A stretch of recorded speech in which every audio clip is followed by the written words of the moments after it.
ஒரு நாளைக்கு நான் ஒரு ட்ரேட் தான் எடுப்பேன். அது ஒண்ணு வின்னு, அப்படி இல்லாட்டி ஆசையின் அடிப்படையில தான் போயிருங்க. என் ஃபுல் டைம் ஜாபை விட்டுட்டு ட்ரேடிங்ல மட்டும் இன்வால்வ் ஆகி நான் உள்ள போய் ஆசை யாரை விட்டுச்சு? உங்களை விட்டுச்சா இல்ல என்ன விட்டுச்சு? எமோஷனலா எடுக்கிற டிசிஷன் எப்பவுமே ஃபெயிலியர் தான் ஆகும். என்னன்னா ஸ்கில்னால என்னன்னா கத்திக்கிட்டாலும் நீ கத்திக்கிட்டா ப்ராஃபிட்டே பண்ண முடியும்.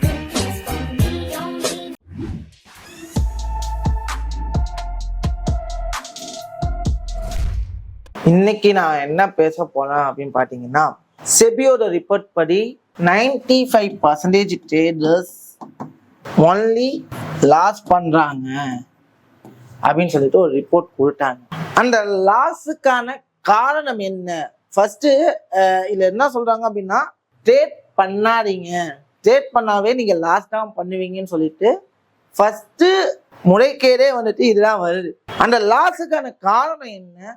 ஏன் 95% ட்ரேடர்ஸ் இந்த இடத்துல வந்து லாஸை மட்டும் பண்றாங்க, பாக்கி 5% ட்ரேடர்ஸ் எப்படி வின் பண்றாங்க அப்படிங்கிறதுதான் இந்த வீடியோல வந்து நான் பேசலான்னு வந்தது.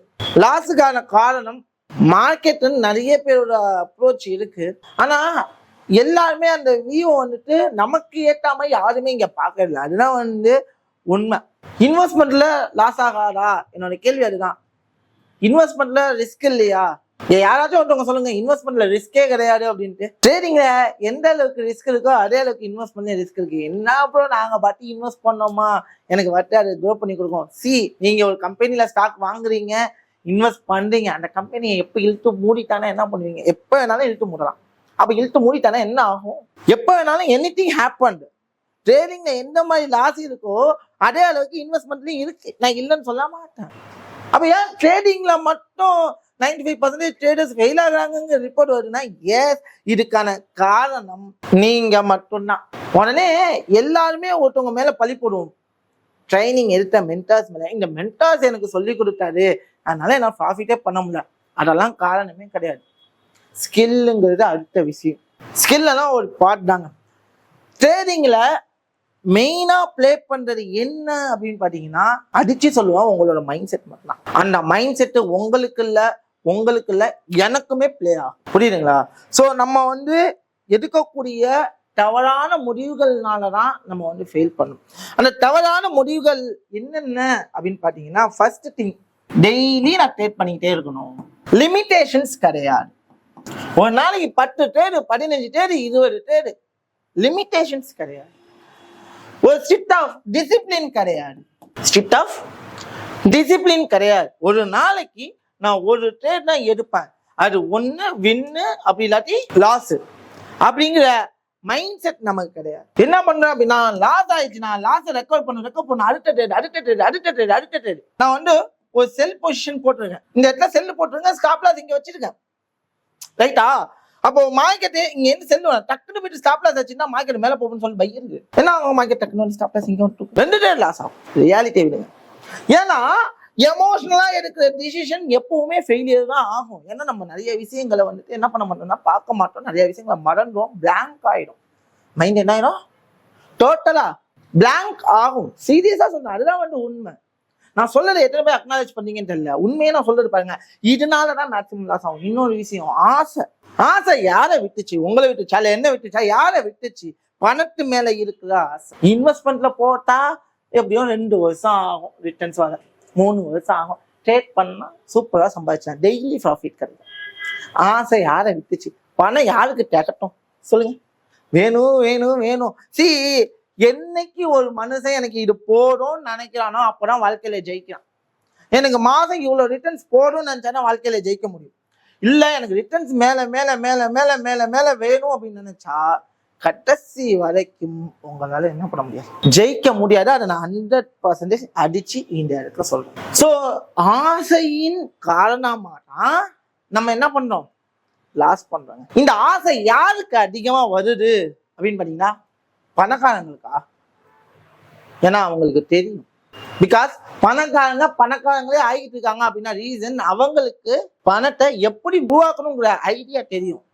இந்த ஆசையில போய் அடிக்கடி மாற்றுறது யாரு அப்படின்னு பாத்தீங்கன்னா, இந்த மிடில் கிளாஸ் பீப்புள்ஸ். நம்ம உண்மையா சொல்ல கமிட்மெண்ட்ஸ்ல இருக்கிற நம்ம ட்ரேடிங்கை வச்சுதான் என் கமிட்மெண்ட்டை ஃபில் பண்ணுவேன். என் ஃபுல் டைம் ஜாபை விட்டுட்டு ட்ரேடிங்ல மட்டும் இன்வால்வ் ஆகி நான் உள்ள போய் தேவையில்லாம அடி வாங்கி தேவையில்லாம கடன் வாங்கி பண்ணேன்.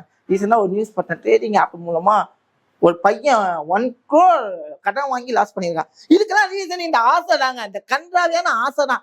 சொன்னா யாரு கேட்கிறா? எவ்வளவோ முயற்சி பண்ணியாச்சு, எவ்வளவோ கட்டியாச்சு, எவ்வளவோ கடறியாச்சு. யோ இந்த மாதிரி ஸ்ட்ரிக்டான டிசிப்ளினை ஃபாலோ பண்ணுங்க. கார்டு கொடுத்து வாங்குறது கிடையாது. ஏன்டா அந்த 1 கோடி இருந்துச்சுன்னா நான் எவ்வளவு ரிட்டர்ன்ஸ் எதிர்பார்ப்பேன்னு நீங்க நினைக்கிறீங்க? உங்க எல்லாருக்குமே தெரியும் நான் எவ்வளவு ரிட்டர்ன்ஸ் எதிர்பார்ப்பேன்னா ஜஸ்ட் மந்த்லி ஒரு 3 to 10% எனக்கு வரணும். அதுக்கான முயற்சி ஸ்டெப் என்ன? நான் மந்த்லி 10% லாஸ் பண்ணும். ஒரு ஸ்ட்ரிக்டான டிசிப்ளின் ரூல் யார்ட்டையுமே கிடையாது. ஏன்னா ட்ரேடிங் அந்த அளவுக்கு டீச் பண்றது இங்க இல்ல. என்னதான் டீச் பண்ணாலும் நாங்க மென்டாஸ் எவ்வளவுதான் சொன்னாலும் அதை அக்செப்ட் பண்ணி ரூலை கரெக்டா ஃபாலோ பண்றதுக்கு உங்க மைண்ட் செட் சரியா இல்லை. ஏன்னா கமிட்மெண்ட்ஸ், ஆசை. நான் சம்பாதிக்கணும், நிறைய சம்பாதிக்கணும், அதுவும் உடனே சம்பாதிக்கணும் அப்படின்னா என்ன பண்ணும்? எனக்கு அந்த நியூஸை பார்த்தோன்னே ஏன்டா இப்படி உயிரை விடுறீங்க? உயிரை விட்டா எல்லாம் முடிஞ்சுமா? ஆசையின் அடிப்படையில தான் போயிருங்க. எவ்வளவோ சொல்லி கொடுங்க, எவ்வளவோ வீடியோ நான் போடுறேங்க. இப்படிதான் பண்ணணும், இதைதான் பண்ணணும். நாங்க சொல்லாம இல்லை, நாங்களாம் ட்ரேடர்ஸ். நாங்களாம் என்ன லாஸ் பண்ணி என்ன உயிரை விட்டோம்? லாஸ் இல்லாம தான் இருக்கா எங்களுக்கு. லாஸ் வருது, அதுக்கான ரெக்கவரிங் மெத்தடே எங்களுக்கு தெரியும். ஆனா என்னதான் ஸ்கில்னாலும் என்னதான் கத்திக்கிட்டாலும் நீ கத்திக்கிட்டா ப்ராஃபிட்டே பண்ண முடியாது. உண்மையா சொல்ல, நீங்க என்னதான் கத்துக்குங்களேன், எவ்வளவு பெரிய ஸ்ட்ராட்டஜி என்ன கத்துக்குங்க, உங்களால் ப்ராஃபிட் பண்ண முடியாது. சத்தியமா சொல்றேன், ப்ராஃபிட் பண்ண முடியாது. நான் ஆணித்தனமா சொல்லுவேன், உங்களால் என்ன பண்ண முடியாது, ப்ராஃபிட் பண்ண முடியாது. ட்ரேடிங்குள்ள ஃபர்ஸ்ட் நீங்க வரணும்னா உங்களை நீங்க ப்ரிப்பேர் பண்ணணும். என்ன ப்ரிப்பேர் பண்ணணும்னா ட்ரேடிங்கை ஃபர்ஸ்ட் கேம்பிளிங்கா பார்க்காதீங்க. It's a business. நான் எவ்வளோதான் கட்டுனாலும் அப்படிதான் பார்ப்பீங்க. அப்படி பார்த்தீங்கன்னா சத்தியமா சொல்றேன், உங்களால என்ன ஆனாலும் ஜெயிக்க முடியாது. இதுதான் ட்ரூ. நீங்க இதை பார்க்காதது வரைக்கும் நீங்க மன உளைச்சலுக்கு தான் போவீங்க. It's true. என்ன நான் சொல்ல புரியலையே அப்படிங்கிட்டா, ஆமாங்க, எந்த பிஸ்னஸ்லங்க லாஸ் இல்லாம இருக்கு? இப்ப நான் ஒரு டீ கடை வைக்கிறேன்னா கண்டிப்பா எனக்கு நாளைக்கு 1000 பேர் என் கடையில டீ குடிப்பாங்கன்னு அஷூரன்ஸா உங்களால சொல்ல முடியும். உன் டீ நல்லா இல்லைன்னா பக்கத்து கடைக்கு தான் போவாங்க. ஆனா கண்டிப்பா குடிப்பாங்கன்னு சொல்ல முடியாது. நீ டீ நல்லா போட்டா, நீ குவாலிட்டியா பண்ணா உனக்கு நம்பிக்கை இருக்கும். ஆனா நல்லா குவாலிட்டியா பண்ணாலும் அவங்களுக்கு வேணும்னா தானே குடிப்பாங்க. கடைசி வரைக்கும் திங்க் பண்றதுல கேம்பிளிங் போடு. கண்டிப்பா 1000 பேர் வருவாங்க, 1000 டீ போட்டு வைக்கணும்னு சொன்னா லாஸ் தான் ஆகும். ஸோ லாஸ் தான் ஆகும். நான் எந்த பிசினஸுமே ஸ்டாண்டர்டான ப்ராஃபிட் கொடுக்கும் நான் சொல்லலையே. ஒரு பால் பண்ண வைக்கிறீங்க, எல்லா மாடும் எல்லா டைமும் பால் கொடுக்குமான்னு கேட்டா சொல்ல முடியுமா? முடியாது. ஒரு பாட்டுக்கு சீக்கு இருக்கலாம், ஏதோ சம்திங் இருக்கலாம். அப்பவுமே எனக்கு அந்த ஒரு நாள் என்னதான் ஆகும்னா எனக்கு லாஸ் தான் ஆகும். இங்க லாஸ் ஆகாம எந்த ஒரு பிசினஸ் கிடையாது. ஸோ ப்ராஃபிட்னு ஒரு சைடு இருந்தா கண்டிப்பா லாஸுங்கிற ஒரு சைடு இருக்கும். அந்த லாஸை அக்செப்ட் பண்றதுக்கான மனப்பக்குவம் வேணும். அதாவது நீங்க ரிஸ்க் எடுக்க ரெடியா இருக்கணும். என்ன சொல்றேன்னா ரெடி டு லாஸ் பண்ண ரெடியா இருக்கணும். ரெடியா இருந்தா ட்ரேடிங்குள்ள வா, இல்லாட்டி வராது. நெக்ஸ்ட் கமிட்மெண்டோட ட்ரேடிங்குள்ள வராது. நான் ஒரே விஷயம் என்ன சொன்னேன், கமிட்மெண்டோட ட்ரேடிங்குள்ள வர. நான் ட்ரேட் பண்ணி தான் நான் சம்பாதிக்கணும், ட்ரேட் பண்ணி தான் பெரிய ஆள் ஆகணும்னா அதுக்கு கிடையாது இடம்.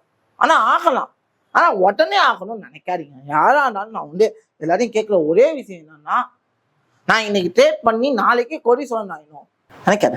அது ஒன்று சொல்லலாம். இன்னொன்னு கமிட்மெண்டோட வராத சொல்லிட்டேன்னா. நெக்ஸ்ட் பேராசையோட வராதிங்க. என்னன்னா நம்ம பசங்கள்ட்ட இருக்கிறது 10,000 ரூபா தான். ஆனா 10,000 ரூபா வச்சு 2 லட்சம் ஆக்கணும். 10,000 ரூபா வச்சு 2 லட்சம் ஆக்கணும். அது எத்தனை நாள்ல? ஒரு மாசத்துல இல்ல ஒரு நாள்ல, ஒரே நாள்ல, ஒரே ட்ரேடு 2 லட்சம் அடிக்கணும். ஒரே விஷயம் சொல்ல பண்ண முடியாதுன்னு இல்லை. ஆனா நீ அந்த 10,000 ரூபாய் இழக்க ரெடியா இருக்கியா? என்னோட கேள்வி ஃபர்ஸ்ட் அதுதான். எனக்கு இந்த 10,000 ரூபாய் போனா என்னால அடுத்த நிமிஷம் 10,000 ரூபாய் லோட் பண்ண முடியும். ரெடியா இருக்குன்னா நீ பண்ணு. எனக்கு 10,000 ரூபாய் பெரிய மேட்டர் இல்லைன்னா நீ பண்ணு. ஆனா நம்ம பசங்களை இருக்கிறதே 10,000 ரூபா தான். நான் அதை விட்டு நான் 2 லட்சம் ஆக்க போறேன் அப்படின்னு போனா 10,000 ரூபாய் போச்சுன்னா நீ என்ன ஆகுனா வெக்ஸ் ஆவ, கடன் வாங்குவ. அதுதான் உண்மை. அதனாலதான். ஆனா நான் என்ன சொல்லுவேன், பிசினஸ் மேனா என்ன சொல்லுவேன், 10,000 ரூபாவை எவ்வளவு ரிட்டர்ன்ஸ் எடுக்கணும்னா ஒரு 5% மாசம் அப்படிங்கிற மாதிரி திங்க் பண்றதுக்கான மைண்ட் செட் ஏன் நம்ம மக்கள்கிட்ட வர மாட்டாங்க? அதான் உண்மை. பணத்து மேல உள்ள ஆசைனாலதான் இது வர மாட்டேங்குது. ஃபர்ஸ்ட் லேர்ன் பண்ணுன்னு சொன்னா, ஸ்கூலு காலேஜ் ஒரு கம்பெனில வேலைக்கு போறதுக்கு கிட்டத்தட்ட 18 வருஷம் நான் ஸ்பெண்ட் பண்ணல. 18 வருஷம் ஸ்பெண்ட் பண்ணி 10,000 ரூபாய் சம்பளத்துக்கு போனேன்ல. இது ஒரு நல்ல பிசினஸ் தானே. ஒருத்தவங்களை கை கட்டி நிக்கவே நீ 18 வருஷம் படிக்கிற நீங்க ஏன் இந்த பிசினஸ கத்துக்கிறதுக்கு டைம் கொடுக்க மாட்டேங்கிறீங்க? ஏன் இந்த பிசினஸ கத்துக்கிறதுக்கு டைம் கொடுக்க மாட்டேங்கிறீங்க? கேட்டா பதில் வராது. நான் ஒரே மாசத்துல ஓஹோ நான் ஓப்பனா சொல்றேன், ட்ரேடிங்ல கண்டிப்பா அது நானா இருந்தாலும் நானே மென்டார்ஷிப் பண்ணாலும் நான் சொல்றது கண்டிப்பா ட்ரேடிங்ல 1 to 2 வருஷம் நீ வந்து டெடிகேட்டடா ஒர்க் பண்ணி உன்னை ஸ்கில்ல டெவலப் பண்ணதுக்கு அப்புறம் தான் நீ ஜெயிக்க முடியும் சத்தியமா சொல்லுவேன். உடனே நீ இங்க வந்துட்ட நீ உடனே ஜெயிச்சிடும்னா நான் சத்தியமா சொல்ல மாட்டேன். அதுக்கான இடமும் இது கிடையாது. 1 வருஷத்துல இருந்து 2 வருஷம் வரைக்கும் நீங்க ஸ்பெண்ட் பண்ணுங்க. ஸ்பெண்ட் பண்ணானா உங்க ப்ராசஸை டெஸ்ட் பண்ணணும், உங்க மேல கான்ஃபிடென்ட் வேணும். இதெல்லாம் 2 வருஷம் ஆகுங்க. நான் ஒரு ட்ரேட் பண்ண போறேன்னா எனக்கு லாஸ் ஆகும். நான் ஆகாதுன்னு சொல்ல முடியாது. லாஸ் ஆகிறதுக்கு நான் ரெடியா இருக்கேன். நிறைய விஷயங்கள் இருக்குமா, சீரியஸா சொல்ல போனா அதுதான் உண்மை. அப்போ புரிஞ்சுக்கங்க, புரிஞ்சு நடந்துக்கங்க. நான் எல்லாத்தையும் சொல்ற ஒரு வேண்டுகோள் என்னன்னா, ட்ரேட் பண்ண போறோம், ப்ராஃபிட் பண்ண தான் போறோம், எல்லாமே பண்ண தான் போறோம். ஆனா அந்த விஷயத்த புரிஞ்சு நடந்துக்கங்கன்னா இங்க எத்தனை பேர் அதை புரிஞ்சுக்கிறாங்கன்னு கேட்டா சத்தியமா யாருமே கிடையாது. சத்தியமா யாருமே கிடையாது. உண்மையா சொல்ல. ஸோ டிசிப்ளினா பண்ணுங்கன்னு சொன்னா கேட்கறது கிடையாது. சரி கொஞ்சம் டைம் கொடுத்து நிதானமா பண்ணுங்கன்னு கேட்கறது கிடையாது. ஸோ இதெல்லாம் உண்மை. என்னுடைய கேபிட்டலுக்கு ஏற்ற ரிட்டர்னை தான் நான் எதிர்பார்க்கணும். அதை மிஞ்சி நான் எதிர்பார்த்தேன்னா கண்டிப்பா உங்களை யாராலையும் காப்பாற்ற முடியாது. நீங்களும் நான் சாப்பிட்டேன். ஸோ எவ்வளவு நான் சொன்னாலும் எவ்வளவு ரூல்ஸ் சொன்னாலும் நான் சொல்லிக்கிட்டே தான் இருக்கேன். புரிஞ்சவங்க எடுத்துக்கங்க, புரியாதவங்க ஏதோ லாஸ் பண்ணி ஏதோ போங்க.